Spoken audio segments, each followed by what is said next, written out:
Welcome to another podcast of the current situation at Manchester United. So in this video podcast, I'm going to be talking about the possibilities of Manchester United getting top six or even delusionally top four. I know it's quite a knee-jerk reaction because given that we have won comfortably yesterday against Brighton 4-2, and we're growing and climbing into the Premier League table, I think it's more than justifying to do a video like. I mean, I've done a video like this at least I think two weeks ago or something, where I stated that when I made the hypothetical statement that Manchester United will not get top six. No, I don't know if I was on drugs. I don't know if I was sedated. I don't know if I was inebriated. I don't know if I was under the influence. But at the time, I just felt that Manchester United couldn't get top six. But seeing that we have gotten this win and Liverpool is falling by the wayside, losing their fourth Premier League game in a row, and the Premier League is kind of loosening up. I mean, Man City lost today, and Chelsea lost yesterday. So we're climbing slowly though. We're climbing slowly. But in this video podcast, I'm going to be talking about can Manchester United actually get top six? It means someone flip flop it, seeing that my stance a couple weeks back was, can Manchester United get top six? I don't think Manchester United can get top six. Now I'm kind of more reasonable, kind of working things out, trying to take things into consideration and say to myself, you know what? I don't know if it's me on this. I don't know if I'm still on that Manchester United 4, Brighton 2 high. I'm still high on that result and that performance. But I think Manchester United can actually get top six. So this is the video I'm going to be talking. And also I'm going to be talking about Manchester United players, ex-Manchester United players, or Manchester United players that are not currently at Manchester United, but they're on loan from Manchester United at other clubs, and their performance and the narrative that when you leave Manchester United, you perform better than when you were at Manchester United. So I'm going to be talking about that after this segment. And if you've been watching up until this point, like and subscribe to the channel, hit the bell as well so that you can be notified on each upload. Leave your comments down below in the comment section, express your opinions. This is an open forum. So let's get into it before I do all of this rambling. So Manchester United, as we know it, beat Brighton 4-2 yesterday. And Manchester United, last time I checked, is actually 6th in the Premier League table. Let me double check just to be sure. So we're actually we're in 6th place in the Premier League table, actually above Liverpool.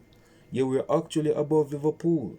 And to think Liverpool was on top of the tree couple weeks back, if not no, not even couple of weeks back, like a month back. Now they're like in 7th place.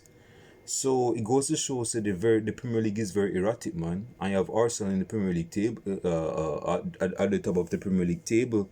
I have Bournemouth in 2nd place in the Premier League table. So the Premier League table, I mean, it's all for grabs, bro. It's all about who actually wants to grab the reins in terms of getting top 4 and top 6. But in terms of Manchester United, can Manchester United actually get top 6?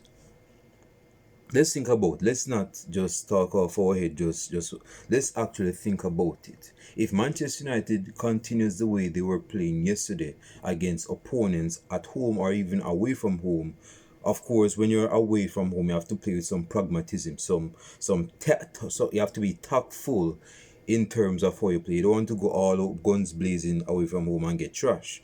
So it depends, it has to be a balance, right? Cutting this thing off of my finger, it's bothering me. So it has to be a balance away from home, but definitely at home we have to have the stance that we are the dominant force. This is our home, this is our territory, this is our turf, this is our real estate. You're not going to mess with our real estate. We are going to defend our real estate. That is the type of attitude we are supposed to have when we are playing at home at Old Trafford. You understand? And that is the type of performance we had at Old Trafford yesterday. And that performance yesterday has to continue on a continual basis when we play at home. But the question at hand here is whether Manchester United can actually get top 6. If Manchester United continues this form, although I know I said that Manchester United will not get top 6, some weeks back, given how we're playing a couple weeks back. But if Manchester United continues playing like this, week in, week out, I know we're going to still lose games. I know that we're going to draw games, and we're definitely going to win games. The question at hand is, will we be consistent in continuing that form, that ability to perform on stages where we can climb in the Premier League table and challenge sides like Liverpool, Manchester. This is not Manchester City of 2017. That fear factor is already gone. That fear factor has already evaporated last season, if not a couple weeks, even couple seasons back. Because this Man City has not been the same Man City since a couple weeks back. I would even argue since they won the treble, they have not been the same Premier League. So with that being said, they are not as fearless. They are not seen as fearless. Personal fear. I mean, they lost Aston Villa 1-0 today. Yeah, they lost Aston Villa 1-0 today. They didn't even get a goal today. They didn't even score. So, and Liverpool losing 4 games in a row in the Premier League. Persons are probably catching on, or burning fire on Slot, because Slot person thinks Slot inherited Klopp's side, and that Klopp's side won the Premier League last season. Now that the Klopp's aura is wearing off on Liverpool, persons are probably saying, okay, this Slot nigga is a fraud. I saw a comment saying the slot machine has jammed. I cracked the hell up laughing. But can Manchester United really get top 6 though? Is a serious question. Can we really get top 6? With the games we have at hand, with how we're playing, can we really get top 6? If we have our players fit, can we get top 6? If we keep our consistent form, can we get top 6? Top 6 should be our goal, man. If Amorim and this side can get us top 6, Amorim should see in the job. No question. No question. No question. Matter of fact, I'll say this. I said in a video, I said I am not Ruben Amorim out until he has lost one more game.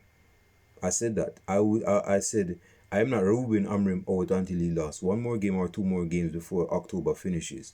We have like 5 more days until October finishes, and he has lost no game ever since I've done that video. I'm pretty sure he watched one of my video.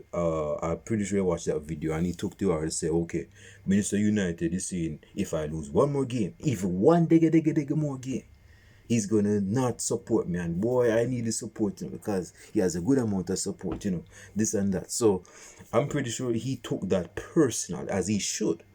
Any manager should take that personal. No joke, this is serious.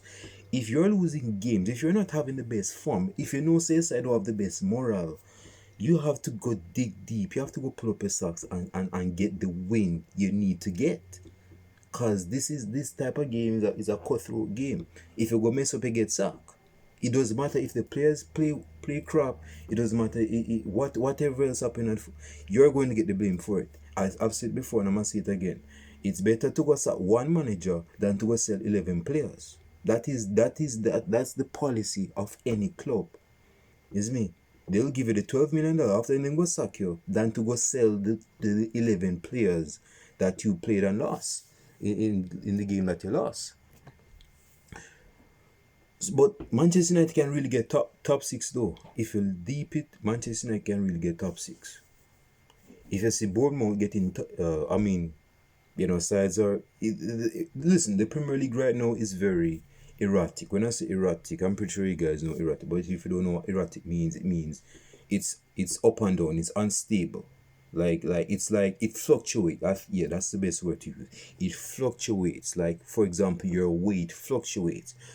One day you're 150 pounds, which I am. I'm actually 150 pounds, and man, that just slowed my mouth. I wanted to use like a hypothetical example, like 180 pounds, but I just say 150 pounds because I'm 150 pounds. Today you're 150 pounds, tomorrow you could be 152 pounds. Could be for a numerous of reasons. You drink a lot of water, you ate late, you had a lot of legumes, which bloats you, so that adds on to weight. Not necessarily fat, but it adds on to weight. Same thing with the Premier League. If you're like in second place today, you may fall to fourth place tomorrow, and you don't even play a game yet. You know, probably based on the amount of goals you conceded.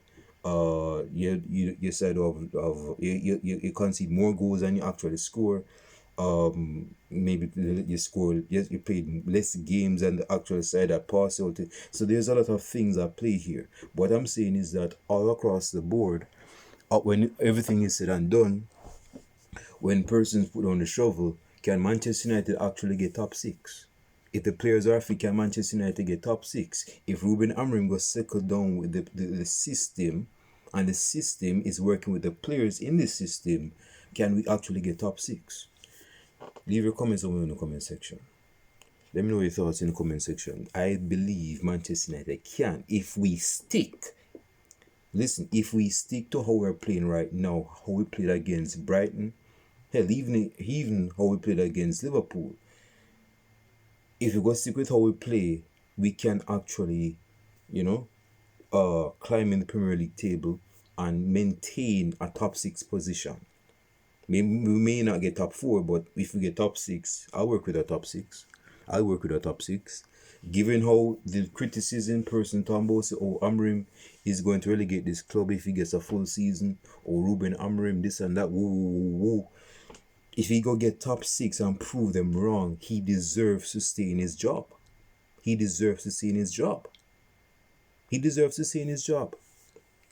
know? So, yeah, in my opinion, he got his signings in the summer. The one thing that's bugging me and has been bugging me is whether he can get this side ticking on a regular basis. Now, of course, my biggest pet peeve is Bruno Fernandes playing as a number 8. That's a pet peeve for like anybody else. Like we know Bruno Fernandes is not a number 8, but he wants to still play him as a number 8.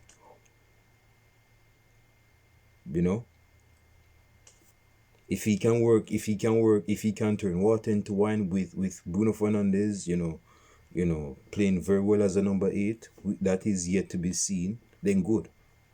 But as of right now, it's still in question. Should he really play Bruno Fernandes as a number 8? Leave your comments on in the comment section. Now, on to the next topic. Seeing that Manchester United players, Manchester United has had a history of players ever since Alex Ferguson. Man, I'm scratching my nose. What the hell is going on? Since Sir Alex Ferguson left Manchester United in 2013, Manchester United has signed a lot of players, and most of them players have not lived up to the billing, or has not lived up to the expectation we wanted them at Manchester United. I can go down the list. Di Maria, Memphis Depay, Radamel Falcao, although person said that he had an injury, but we still loan him, and we're giving this bridging like 200k per week, if not almost 300k, if not 300k per week, and he was on loan. That was his loan money per week. And this bridging was quote unquote an injury, which I actually believe he was still an injury that he never fully recovered from. You understand? But he still was a flop though. Let's not refute that he was still a flop. Who else?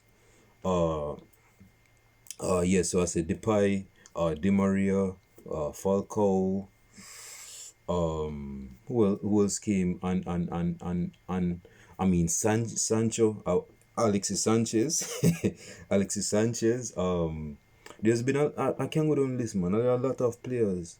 Pogba, hell, I can't say Pogba. Yeah, Pogba did well, but he could have done way better. There have been a lot of players that we signed that did not live up to the expectations we had for them initially before we signed them. But when they left the club, they performed way better than when they were at Manchester United. And some persons don't get that. Like you look at Rasmus Højlund. Rasmus Højlund is thriving in Napoli. He's in Naples playing football for Antonio Conte. Is me? De Bruyne is a Manchester United player. Scott McTominay. Scott McTominay left Lukaku. All of them players left Manchester United and they became better players. They became better players when they left Manchester. Now, person may say it's due to the hostility of the atmosphere of Manchester United fans that may have levied, have pushed them out of the club because they were not getting support from the club. I'm not. Listen, man. That may be a factor, but my thing is this, man. If a player is not feeling the club, the player is not feeling the club. Whether the fans support the player or not, whether the fans are supporting the player, that has a impact. But the biggest impact is based on whether the player actually wants to be there. Yeah, the player may want to leave there because of the fans and the fans are supporting them, this and that. But if the players feel that their career is not progressing at the club and they're not finding their best form at the club, whether the fans support them or not, it's in their rights to leave. It's in their constitutional rights to leave. They can leave the club and go to any other club. It's me. Depay went to Lyon, he thrived at Lyon. Falcao left Manchester United. Well, he went on loan and still flop at Chelsea. And after he flop at Chelsea, he went to Monaco. He went back to Monaco and he thrived there. He became one of the main players for the Monaco side with a young Mbappe, with a young Bernardo Silva. I could go down the list. It's me, that side. But Bakayoko, and nobody will talk about that Bridget no more.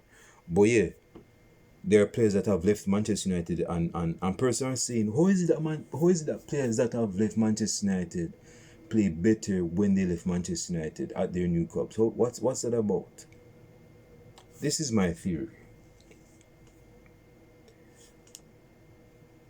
I'ma just say it. I think Manchester United is a wee bit cursed. No, I could even say Anthony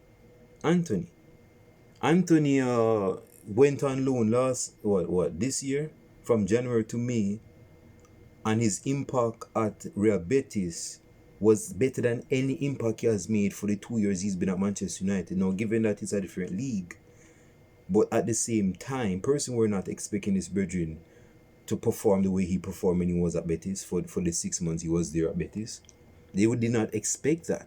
They thought this was going to be another comedic show, like the comedic show that he has been dictating at Manchester United for 2 years. That's why he became a meme king at Manchester United. Because of his poor performances, he became a meme king. That they thought that was going to continue when he went to Real Betis. And unfortunately for them, he proved them wrong. He played very well. Him and Isco was doing them thing at Real Betis. And whoever else was at Real Betis. So, person may say, well, what's up with that? Why he didn't perform like that at Manchester United? Well, there's a couple of factors. La Liga ain't as aggressive as the Premier League.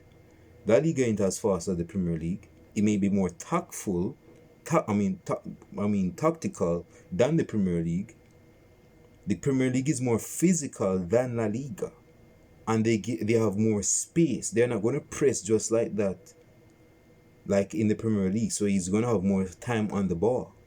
You understand? That is why one of the reasons, in my opinion, why Anthony thrived the way he did for the 6 months he was at Real Betis. I know he's at Real Betis on a permanent deal because Real Betis said, okay, we want this guy. Yes, he was crap at Manchester United, but that doesn't mean he's going to be a crap. He's going to be crap at Real Betis, so we want to sign him. Just give us let him sign the contract and we'll take him as a player. We'll take him off of your hands, okay? We'll sign the player. We'll take him from you. He's been a flop for you guys. We want to sign this flop and turn him into gold. And that is what Real Betis did. They signed him for 27 million or something like that. You look at Scott McTominay, we go sell him last year.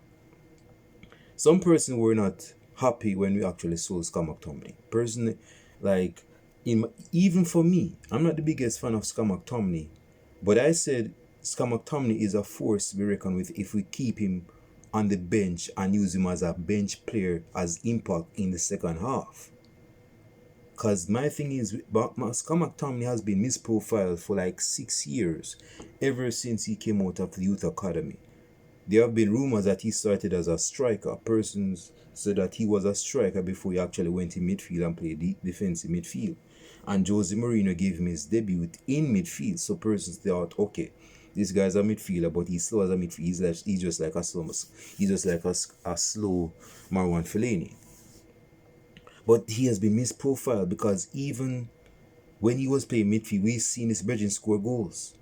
Some goals were like scratching our heads, saying to ourselves, we didn't know that Skamactam can score them type of goals. Where did that come from?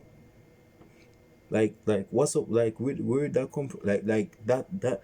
And since when we saw that, we had the thought that this brethren had been misprofiled in his earlier stages of his career. He's more of an advanced midfielder, and that is where he's playing in Napoli right now with Rasmus Højlund and Kevin De Bruyne, amongst others with Lukaku.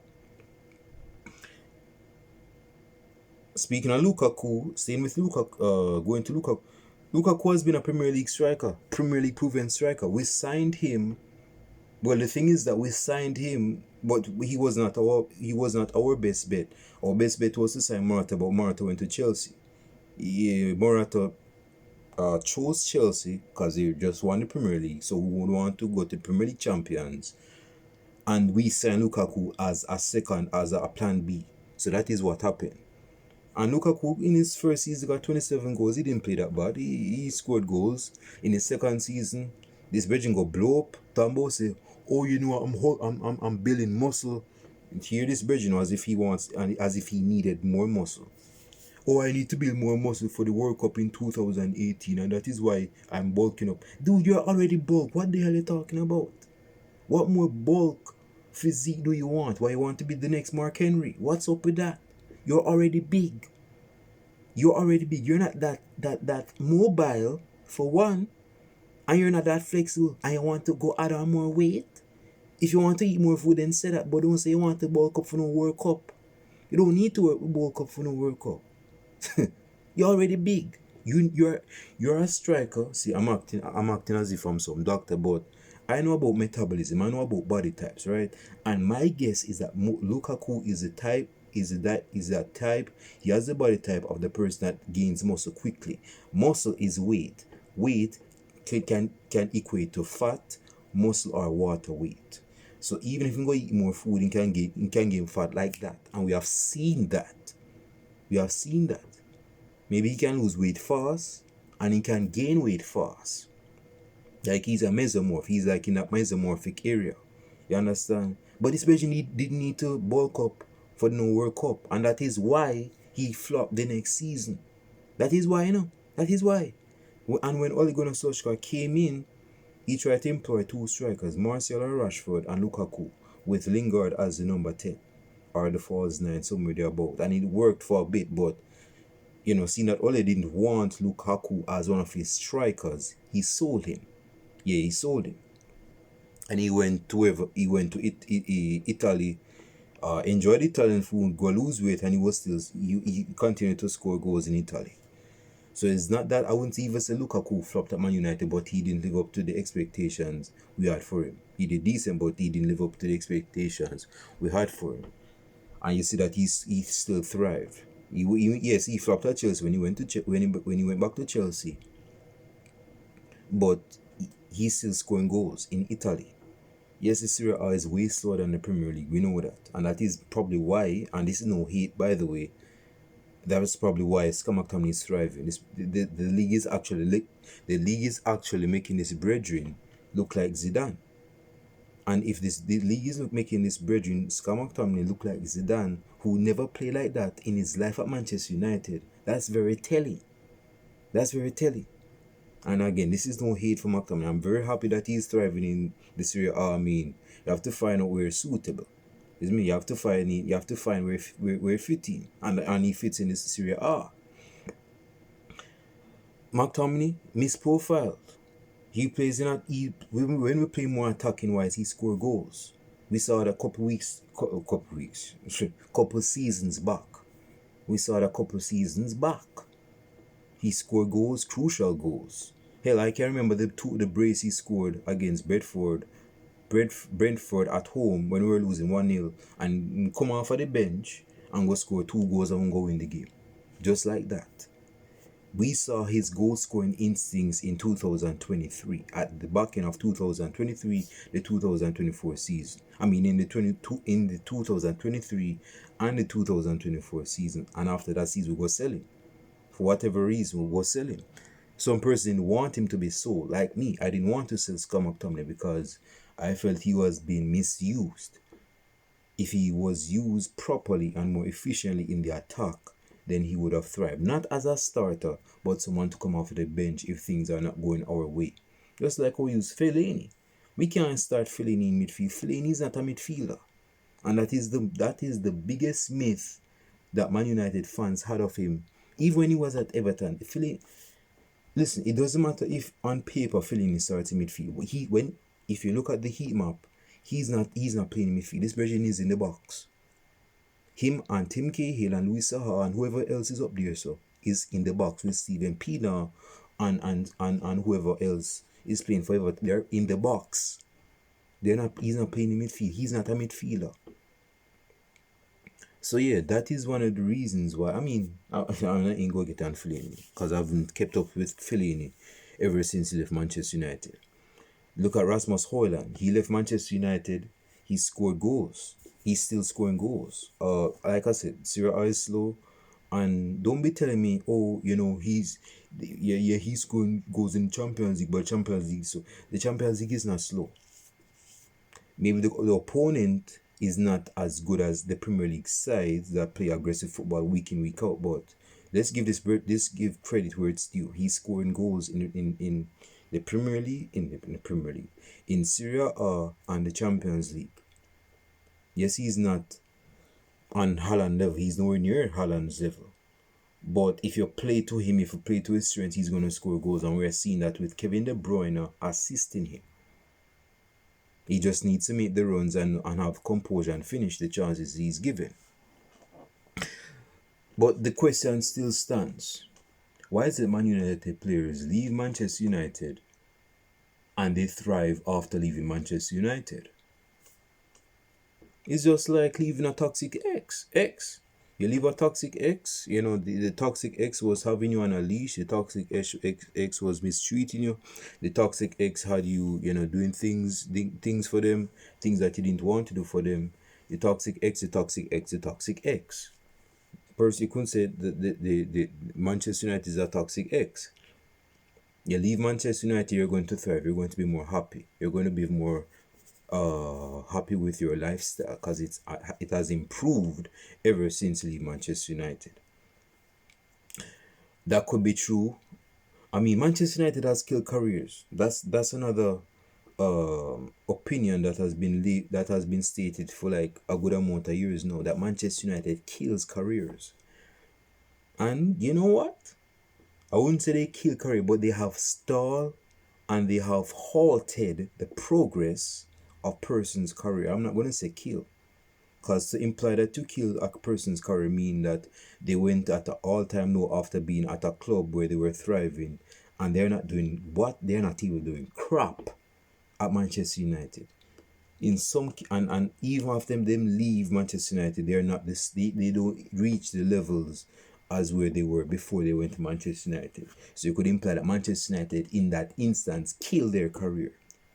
But in other instances where they went to Manchester United because they were doing well before they came to Manchester United, and when they left Manchester United because they were not doing well at Manchester United, and they started to play well as they did before coming to Manchester United, I wouldn't call that killing career. I would say their career stalled, their career halted, their careers were, it was not progressing. You see me? Until they left Manchester United. Alexis Sanchez went to where? I think in the French league, and he was still doing. He actually went to Inter Milan with Lukaku, and he did his thing with Lukaku. I don't think he was as good as Arsenal when he was at Arsenal, nowhere near, but he was still doing his thing though. You understand? But person means say, why is it that players don't thrive at Manchester United? What are we under some black juju spell? Why is it that my players when they come to Manchester United they don't thrive the way we expect them to? I honestly, I mean, I have opinions and I've stated a few opinions in this video, but at the core of it all, I don't know. I really don't know. I don't know if it's because of high expectations. I don't know because, you know, Manchester. No, the thing is this. I could go into the wages, the political side of the football, but I don't want to put that in there because that has like a small effect on players actually, playing well. Or I mean, it does have an effect because okay, if you're going to see Manchester United is known for a club that is uh they're not thrifty with their money. When they're signing players, particularly very good players, they're going all out. They're spending money. If this player could have been the most average player ever since, I don't know, since Joey Barton, and him go sign this player for 50 mil. Although this is a striker that has not scored 50, not even 50, about 20 goals in a season, but him go sign for 50 mil. That is this type of club Manchester United is. And if it was for some other club would have gotten him for like, I don't know, 25 mil or even 30 mil. But it's because of Manchester United and we don't have no business sense, at least before Ineos came to Manchester United in 2023, you know, persons, and even still, we still signing players a bit over the top. I mean, it took us a while to sign Mbuemo. It took us a while to sign Mbuemo, even with Ineos. It took us a good while to sign Ineos. Good while to sign Ineos. It took us a good while to sign Brian Mbuemo. Mbuemo. Wait, Mbuemo said that his name was pronounced Mbuemo. Mbuemo, not Mbuemo. Well, I'm gonna call him Mbuemo. I have my pronunciation skills is off. It's way off. Like I'm not even gonna try to preach it up. So if I'm calling you Mbuemo, take it as a compliment. No, but yeah, I really do not know. Going back to the wages. The wages may play a factor into why players don't really play well at Manchester United. Because if you're giving them a lot of money just off of the bat like that, they're not going to have the motivation. They're not going to have the dog in them to perform on a weekly basis. It's like you're charging. It's like you're charging your phone on 100%. I don't think that's the best. I don't think that's the best analogy. But you get what I'm trying to say though. You give them a lot of. It's like giving someone their wage, their paycheck before them start working. You think they actually go to work after they give them their paycheck? It don't make no sense. They're like, for what? They're not going to perform even if they have to go work, and they're not going to put in their best. That's my point. They're not going to put in their best even when you give them their paycheck before them start working.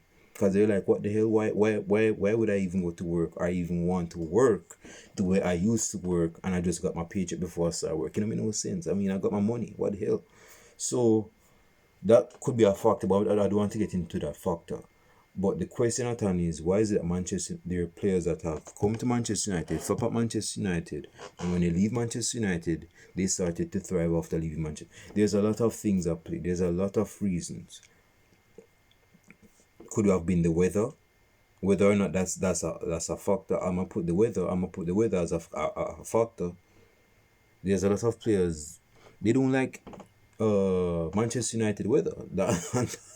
And that's it. They don't like the foggy, overcast, gloomy, rainy weather of Manchester. They just don't like it. They just don't like it. So they leave Manchester United. What else? Like I said, bro, I really don't know. I'm just thinking out loud. I'm spitballing here. I'm just thinking off at the top of my dome. I'm just expressing thoughts and opinions as to why, in my opinion, players come to Manchester United and they flop, and when they leave Manchester United, they don't flop. They actually thrive. They actually play well as they did before coming to Manchester United. That's what I'm getting at. And what I'm saying to you guys, and of course, as you guys know, express your comments in the comment section on this topic. I probably I don't know, bro. I honestly do not know. I don't think there's just one reason. It's not just one reason. It's more than just one reason. And that is why I can't come up with a proper reason right now to tell you guys as to why players come to Manchester United and flop. They turn a flopping bird.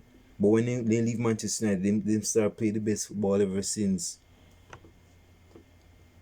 Hell, some of them even play better football before they came to Manchester United. Like the best football ever. And some person may say, well, why is that? Why is it that they can't do it at Manchester United?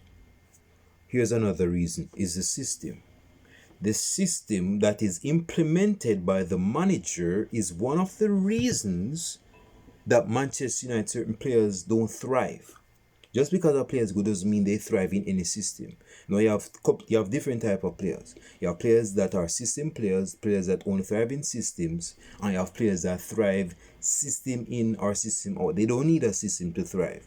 You give them a free role and they can do what they can do. That's it. There are some players they can't even thrive in systems or even when you give them freedom. And if they can't thrive in freedom and they can't thrive in system, they shouldn't be given freedom anyway.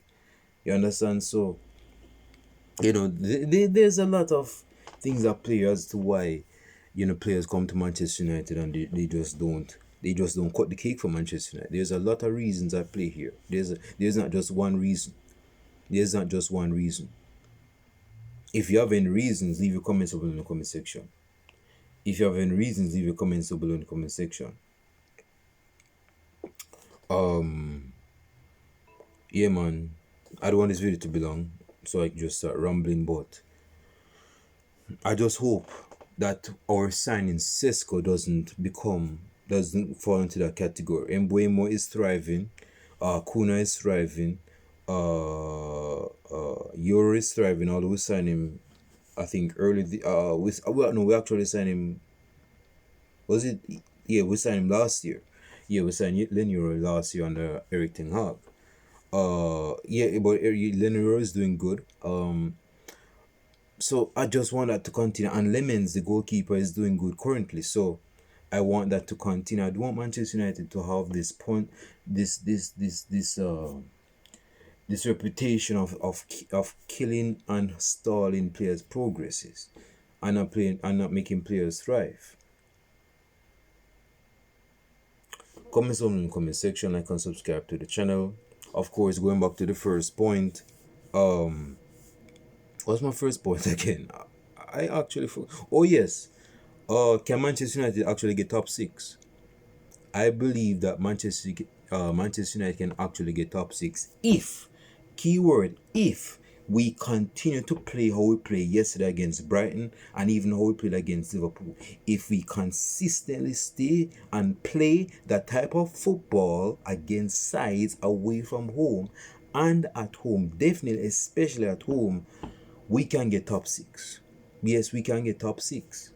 And top 6, listen, this is not the 2013, the 2014, the 2015, the 2016 era of Premier League football where anybody can get I mean, this is not the 2013 to 2016 era of Premier League football where only top sides get top 6. Bournemouth can get top 6. They're in top 2 right now. They can get top 6. Last season Nottingham Forest got top 6. They got top 6. No, they didn't get top 6. I think they definitely got top 10 though. But yeah, small sides can get top 6. So let us not underestimate getting top 6. Top 6 is like getting top 2 in this era of the Premier League. Small sides are not playing like small sides no more. They're playing like proper sides. They're actually playing football. Yes, then go play them low block and hoof and kick and hoof, but at the same time, they're not. They're more competent than back then. Like I said, Nottingham Forest is. I think they lost yesterday, but despite they did last season, man, what's up with these notifications, man? Last season, hold on, last season they got top 10. You understand? And we didn't get top 10. So let's not underestimate the position of getting top 6. I know a lot of person will talk about, well, we can get top 4 and even top 3. Let us walk before run. Let us not talk about top two. I don't want to be no Manchester United fans talking about no top two, no top three, no top four. Let's stick with top six. And I would even say it's generous to talk about top six. I should be talking about top eight. Cause I mean we're doing well right now, but God knows what's going to happen next week. Whoever we play against, and we'll get trash or whatever. God forbid. But it's possible because this is Premier League football. This is the type of football that Premier League that makes the Premier League because it's very unpredictable. So let us not play off top six. Let's not play off top six like we can get top six anytime we want. We can just wake up out of bed and get top. We cannot get top six just like that. That is not that. This is not the era for that no more. Again, small sides are looking to muscle, to use mafia terms, to muscle in and get top six. Yeah, they are looking to get top six now. Leave your comments down in the comment section. This is where I'm at end the video. Comments down in the comment section. Let me know if you believe Manchester United can genuinely, if you believe in your heart, down in your soul, somewhere in your soul, say Manchester United can actually get top six. Leave your comments over in the comment section. And second of all, why do you think Manchester United players, when they sign players, those players don't play well when they come to Manchester United, but when they leave Manchester United because they didn't play well, they start to play well? Comments down below. Let me know your thoughts and your theory as to why that is. And that being said, the Minister of United is out. I I see you guys in the next video podcast. You guys enjoy the rest of your Sunday. I'm out. Peace.